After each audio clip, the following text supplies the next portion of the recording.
হযরতে আমর ইবনুল আস রাদিয়াল্লাহু তাআলা আনহু তিনি মনে মনে ধারণা করতে লাগলেন, মনে মনে সংকল্প করলেন, এই ব্যক্তি সম্পর্কে রাসূল করিম সাল্লাল্লাহু আলাইহি ওয়াসাল্লাম 3 দিন পর্যন্ত বলেছেন যে এই ব্যক্তি জান্নাতি।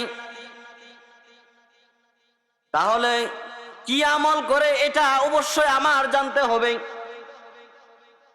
এটা জানার জন্য হযরতে আমর ইবনুল আস রাদিয়াল্লাহু তাআলা আনহু তিনি এই আনসারী ব্যক্তির পিছু নিলেন। পিছু নেওয়ার পরে যখন ওই আনসারী ব্যক্তি তার বাড়িতে চলে যাবেন, বাড়িতে প্রবেশ করার আগে আমর ইবনুল আস রাদিয়াল্লাহু তাআলা আনহু তিনি বলতেছেন,